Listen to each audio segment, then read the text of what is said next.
Welcome to the Health Coach Nation podcast. My name is Hailey Rowe, and I'm a sales and marketing coach and LinkedIn lead generation service provider. I work with health, life, and mindset coaches and online service-based business owners to help them get more sales, shift their time to the client-generating activities instead of just the busy work, and overcome that social media overwhelm. Let's get into the show. If you're ready to take on your next paying clients, I have good news. My free 4 Basics of Client Attraction and How to Stand Out class is live at haileyrowe.com/client-attraction. In the class, you're going to learn the top 2 traits I recommend for most coaches and entrepreneurs if they really want to turn this into a career. You're going to learn how you can build demand for your services and stop getting crickets on your posts.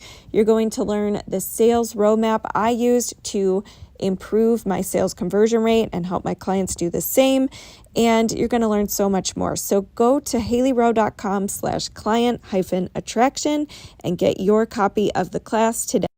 About how you can use storytelling in your content, in your talks, in your podcast interviews, so that you can make more sales, be more approachable, be more authentic in your content.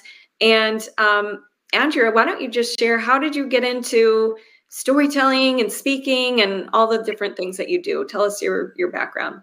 Yeah, so I used to be a previous behavior and trauma therapist for high-profile cases here in Arizona. And what led me here is actually a really crazy story. I call it serendipitous, but many people will say it is absolutely not.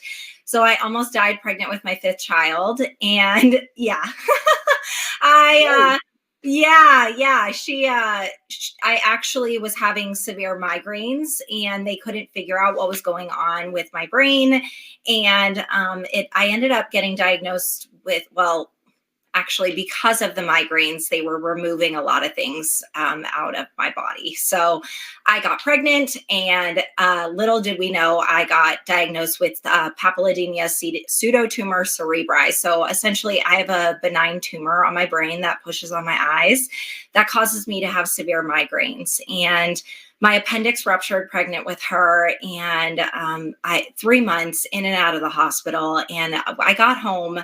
My house was in foreclosure and my HOA was auctioning off my home, and my water got turned off. And I was like so exhausted from everything that was going on. And after just having a baby, and luckily we made it, I remember going to the water company and crying all the way there. And I don't know how I got the water turned back on, but I did. And on the way home, I listened to a podcast and I was like, you know what? I'm going to start a business, because I was actually helping out a friend.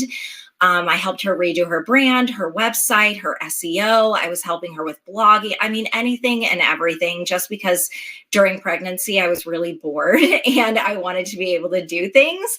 So I helped her out and I helped her grow to $1 million in revenue. And I was like, holy crap. So it made me think, like, if I could help her, I could help other people. So I started my business, and I actually am proud to say within the first 7 days, I landed $12,500, and I got us out of the mess that we were in. And I've been working with business owners for the past 6 years in my business. And what I did for them was I helped them generate over $80 million in revenue. And I realized it came from the storytelling that we talked about. We did communication because I have my psychology background. We did marketing because I absolutely love marketing and psychology. Oh my gosh, they marry each other. And I realized that because they were speakers, I had essentially helped them generate that money. So I often don't like to take credit for it. And I remember telling at a mastermind that I was at, and they had told me that the client was the plant and I was the sun and the rain that came down to help them grow. So it's been a really serendipitous opportunity to be able to do this. Wow, what a story, and what a great example of living out your craft by sharing your story. So that is amazing that you were able to start your business and run around with, did you say 5 children? 5 children. I have 5 kids. Oh my gosh. Wow. Okay. Well, I am in awe right now. So tell us a little bit about, and actually, I'm going to jump. We're going to talk about storytelling, but I want to just ask you, as a mom with 5 kids and running a business, the thing I hear from people all the time is, I'm so overwhelmed. I have so much going on, and I can never get to all the things that I want to do. How do you juggle that, or what's your advice for people going through that? Yeah, I think a lot of people do get really overwhelmed, but you really have to have support. And honestly, the only support that I have is from friends that I've created and a community that I've been a part of. And of course, my husband. I don't have any family around me. I lost my dad actually this year. So it's been pretty challenging, but I would say get support, get the community around you. I have best friends that I talk to every day, and they're also in business. So it's great to have that. I don't think that it's useful to talk to other friends that aren't in business. Not saying that they don't matter. It's just, it's really hard for them to relate. And then the other advice that I would give is time blocking. Like, seriously, your calendar is your best friend, and putting time blocking on your calendar is super important to ensure that you are getting to everything that you need. And then when my kids come home, I can enjoy and spend time with them. And my kids are in lots of sports now. They're getting older. My oldest is turning 16 this year. So like, lots of things are happening in my life, but my business is always running too.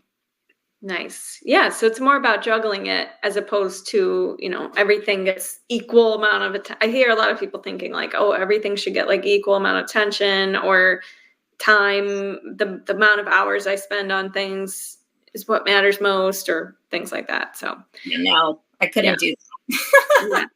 Okay. Well, my next question then will be around the storytelling, which is what we were going to talk about. So, how can we tell compelling stories that drive our audience to want to reach out to us, to want to work with us? Give us some starting point tips to start doing that.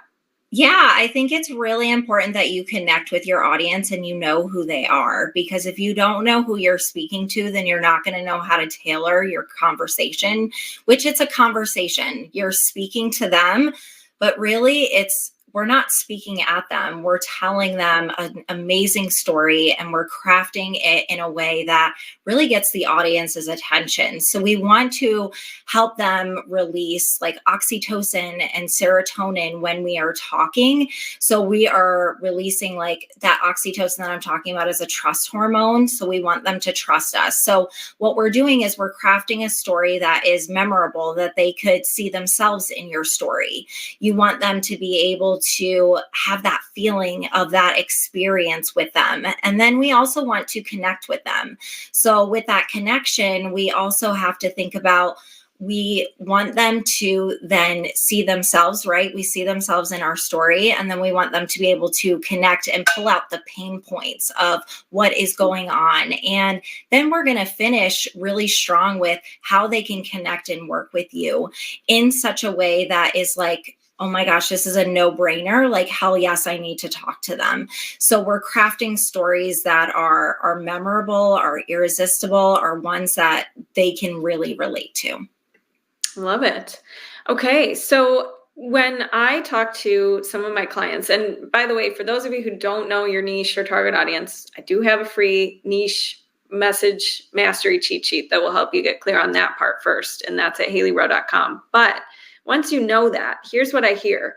They say, oh, well, okay, so my niche is insert niche, but I never, like I'll give an example with weight loss. Let's say you're a weight loss coach, but I was never obese. Like I had healthy habits, or I learned healthy habits young, and that's like why I'm so passionate about it, or something like that.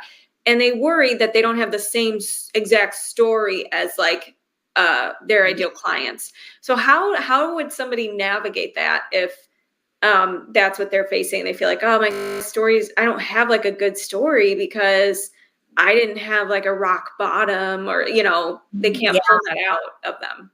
Yeah, I don't think that you need, and the clients that I work with, like a lot of them feel the exact same way, is like, but I've never experienced that. But you really have. You already created healthy habits as a child. Well, why did you create healthy habits as a child?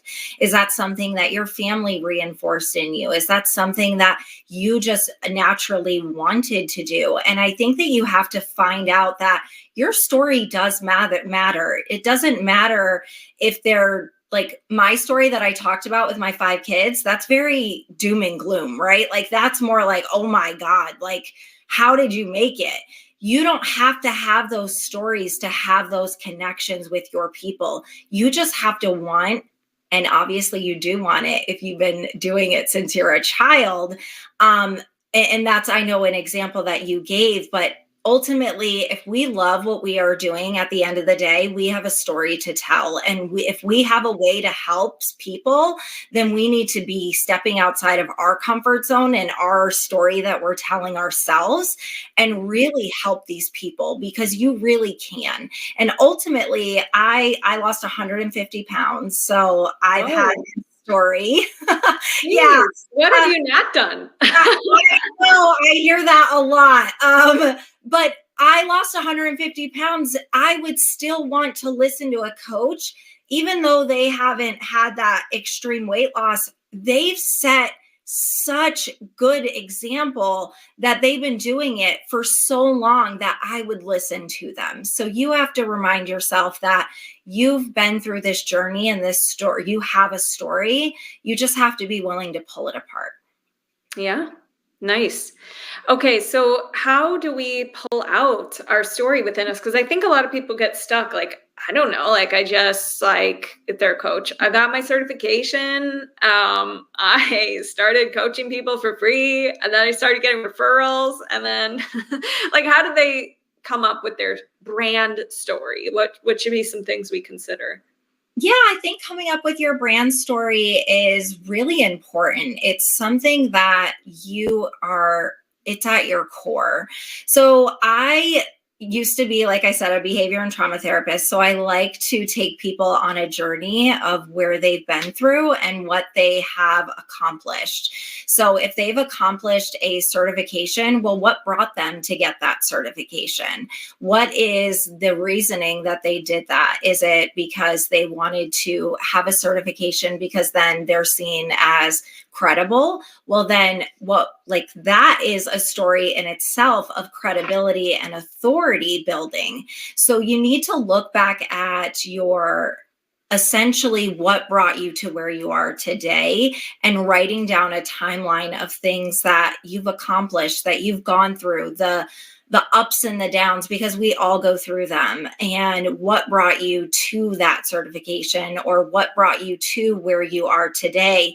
And then streaming along those stories and then pulling out 3 key pieces of it that are like, oh my gosh, okay, this is amazing, because you don't need to hear the entire story. That's what people think, that you tell your entire life. No, I can't. Nobody wants to hear that. Sorry. Mhm. They do not want to hear that, but they do want to hear key pieces that brought you to where you are today. So that's where I would start in your brand story. Okay, so pulling out well, there was a couple things when you were telling your story that was really good. Like I could tell that you were hitting on things that your ideal clients would find aspirational, Yep. inspiring. You gave specifics, like you didn't just say, "Oh, I started a business." It was like, "Oh, I made $12,500 within X days." Yep. So looking at your brand story and seeing where can I add those little specific micro details that are important, but then not adding so many details, like you said, to where it's like, okay, nobody cares about this. Like, delete this whole paragraph because this is just a tangent within the story that we don't need to know.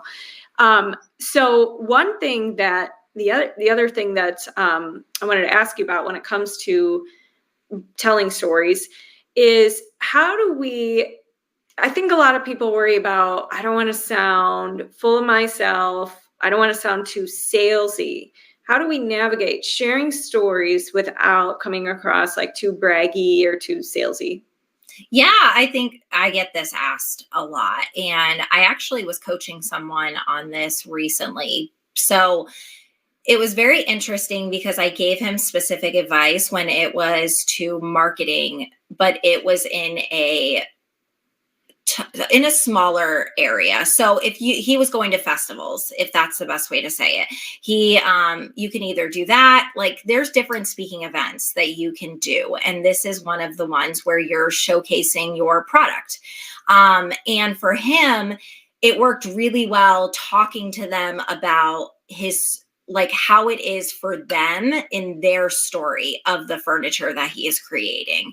And then we were talking about him. He's going on stage actually today. So, yeah, I'm like really excited for him, but that is a different way of selling. So if you have to look at where you are selling to people and how you should be selling to them. So for instance, at the festival, it was storytelling for them to see themselves in the furniture. So what is the furniture story for them?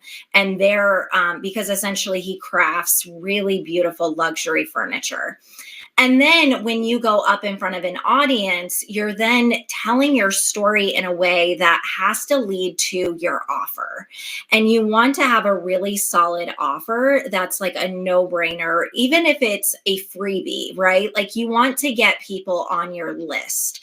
So for him, it was talking about his furniture and then weaving in stories around what he has done to get into furniture, why it's important for bringing in natural elements into the home.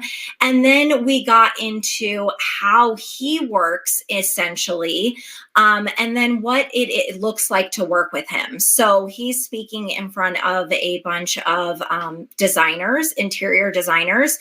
So we crafted that story so that he can sell essentially for people to get onto his email list to be like, okay, this is how he works. And now I know how I can share him with my clients. So it was a natural way of selling. So really look at the way that you are selling, if it's naturally going into your audience. And then we also want to think about, we're not recreating the wheel every time that we get up on stage too.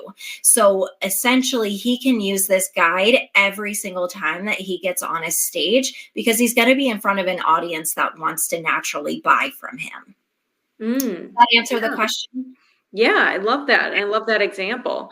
And I'm a huge fan of using your lead magnet or freebie as like that pre-step before sales. And it's way more natural to invite someone to something free of value that's really useful. And then, through your email sequence or telling more stories in your webinar or whatever it is, then you can kind of transition to the sales phase. And so what would be, I know one of the other things that you talk about a lot is how to build a sticky audience, meaning like, how do we keep our people coming back for more stories? How do we, with our content, get more, people wanting to read it? Because that's the hardest part. We live in a time where everybody's so distracted and we're scrolling through. And if your hook or your headline or your thing doesn't capture the person within like 3 seconds, you're always on to the next thing. So what would you say to that? Yeah, I really love this question because sticky audiences is really important at the end of the day, right? And when I say sticky audiences, essentially what that means is they are staying with you long after your mic drops. And we really just want people to stay with us, right? We don't want to be just going in front of an audience and hoping and praying that it's going to work. So really having that sticky audience is about identifying. So we want that story, right? We have to have a story that stays with them. So we're having those mic drop moments, right? We want those lean in moments that are like, oh my gosh, like this is amazing. I have to stick with them. So essentially having, Hailey, I love how you said about a freebie because I always suggest doing a freebie. And this is something that is tailored directly to your audience because we have to get them into our funnel for them to stick around. So really essentially having that story and crafting that story, talking to them having those lean in moments, having them capturing themselves in your story is really important. And then leading them into your funnel and then having them in your funnel. And then essentially, I really love to have 7 emails, and this is really important for keeping them around. So we have our 2 welcome emails, our 2 nurture emails, and our 3 sales emails. But this keeps them coming around and wanting to be around you and your social media and wanting to be at your next talk or your next live event, whether that's in person or online. Yeah, love that. And I know the importance of this, and I know I need to do more storytelling. It's just, I find that it doesn't come super natural for me. Like, I'm the kind of person who, if I go on social media or if I'm looking at something, I want just like, I just want to get in, get out, like give me the practical things I'm supposed to do. And then emotionally and like other needs, I don't look to other like content creators for those. Like, it's kind of weird, but like I have my own ways of like managing my emotions, or I don't know, like if I'm coming to content, I want like, give me what I'm supposed to do and then I'll go do it. Right. So naturally when I'm doing content, I just want to do that too. Like, I just want to tell them, all right, here's what we're doing. Like, and I'm a natural teacher. That's more of my natural thing. But, or like coach, like where I'll ask questions or give prompts or something like that. Yeah. So how does someone who, like me, who feels like it just doesn't come natural to me, how do I start to shift that? How do I make it more natural? Yeah, I think you need to just like start with what you know. So I love that you actually love teaching, because teaching really is important. And if you think about it, teaching actually is storytelling in a way. And I say that because, if you see a teacher and you're at school, they're trying to guide you and teach you. And it's essentially storytelling into, okay, this is where I have to guide you to where you need to be. So you technically already have the skills. It's just like, you probably don't see yourself as that. So maybe even start with a personal experience. Even the smallest moments can make like great stories. So maybe something that you've learned. So like a aha moment, or you've overcame a challenge. I think like at the end of the day, people relate to realness. And this is something that you do really well, is you're very real and not just a perfectionist. So instead of thinking like, I need to tell an inspiring, life-changing story, I think just changing that to what small thing can make a big difference in my life, and then also in the person that you're talking to. So essentially, like, what is something that you can say that's like, oh my gosh, like I really needed this. And then another simple like structure that you could do is like really thinking about like your beginning and hooking them. And we always talk about hooks, right? And that's where we need to like really bring them into your story. And then think as the middle as like those meaty details. And then the end is like a punch. So if you listen to like the way that I told my story, it was like the same way. It was like the hook. The middle was like giving some meaty details, and the end was like a good punch of like, oh my gosh, I made like $12,500. So maybe like start up like that, like the setup, the conflict, and the resolution. I love this. I love that. That's super helpful. And one of the other ones, I got to give a shout out to one of my past clients, Kasha. She always shares, and we'll link to her episode in the show notes, but she shares story teach tool. That's another framework where it's like you share a little story about what you're about to teach and the importance of it. Then you teach it, and then you give a tool or call to action or what they're supposed to do with it. And sorry, something is in my throat. I know the true importance of storytelling because I'll share a story with you. Back in the day, I sing. Okay. So I went to go audition when I was like a teenager for America's Got Talent. And I had these judges in Chicago, and they're like, good. Or like life, school life. And I could tell that they were looking for some kind of story that they could communicate on the show, because those shows, it's not just about the singing, it's also about what brings you here, like And I didn't have a juicy story prepared, and I didn't want to make anything up on the spot. And they said to me, word for word, like, you have a lot of talent and you're good, but you don't have a story that we feel like you don't have a story for the show. And that was the feedback I got. And then there was another time where I was in, this is actually hilarious. And I'm really glad I did not get selected. It was a show to create the next K-pop group. And it was going to be singers from all over the world that they brought to South Korea to live in a house together to learn how to become the next K-pop. You're all going to compete to become the next K-pop group. Which, again, no idea why I got tied into this audition, but I was like, all right. This was around my time where I was like transitioning into owning my own business. And I was, had just moved back from Los Angeles, and I was just like all over the place at that point. So I probably was like, oh, sounds like a good idea. So anyways, got a couple auditions in. And then it started I got this packet I had to fill out about, like, was I bullied as a child? Like questions and I couldn't, I just am not very dramatic. And I just didn't, I was like, I don't think this show's right for me. Cause I could tell they're trying to look for ways to like pull this info out of you. And I actually think I stopped the process, but anyways, point is, stories are so important, and they're needed for business. They're needed for if you're auditioning. They're needed in it's what people relate to. So, is there anything else that you think is really important when it comes to how do we like do a final read through and see, how do we decide, is this detail important or not important in my story? Yeah, I think at the end of the day, you have to, again, go back to your audience. So yeah, grab Hailey's like ICA, ideal client avatar. You have to know them, because at the end of the day, you have to know that your message is going to resonate with them.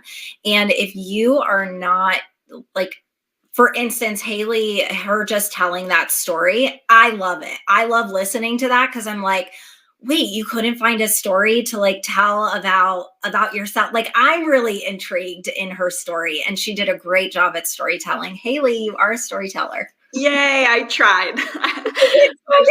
My first attempt on the podcast. Yeah, she did so good. So I think at the end of the day, like, really looking at your audience and knowing what is it that they need to know and learn from you. I think that is really important. And what I like to do is I have a mic framework. So what it is your message. So it's about your message, your impact, and then your call to action. So if you can think about that in like your message to your ideal clients, what is it that they really need to hear from you? What do they need to be able to see you doing, and the actions that you are taking? Because essentially it's about them. It's about their pain points, and it's about you releasing that fear for them. So you going into it, understanding your ideal client is so important. And then of course you have that impact, right? And you want to create the impact and demonstrate why your message actually matters. And this is really showcasing you as as an authority in your messaging. So making sure that you're going into it really thinking about them and what story do they need to hear to have a hell yes at the end of it. And because at the end of the day, you're telling this story, guys, because you want to change and shift people's lives. That's the whole point of us being speakers, is we want to change lives. And that's exactly what you're doing. I love it. And what are some ways we can get the creative juices flowing, or get some prompts, like maybe to have us trigger a memory or something? Is there anything you like to do to help clients with that? Yeah, I actually love using AI, to be honest. Like, AI is awesome. You can go in there and you can even put in there, help me craft a brand story. And it will ask you questions that you will have to answer. And as you go through, keep letting it prompt you. Don't be afraid to be like, you sound like an AI, or you're using the rocket emojis, or like all this weird stuff that AI does. And then really Also take content that you've already written that you love and be like, what is my brand voice? And then take that and put it into your brand story and then ask it to write in your brand voice. So that's something that I also really love to do. Excellent. Yes, I'm a big fan of that as well. And where can everybody, this has been awesome. We're going to wrap it up, but where can everybody connect with you, find you, all that good stuff? Yeah, you can find me on Instagram, on LinkedIn, and my website. It's virtuallyadventurous.com, and I'm virtually adventurous all over the board to keep it brand consistent. I love it. And you are adventurous. I am. Yeah, so many good stories to tell. All right. Well, thank you so much for being. Thanks so much for listening to this podcast. And if it's really helpful for you, I'd really appreciate if you share it and or leave a written podcast review. This tells the podcast sites that our show is useful and it will be promoted to more people that way. Thanks again.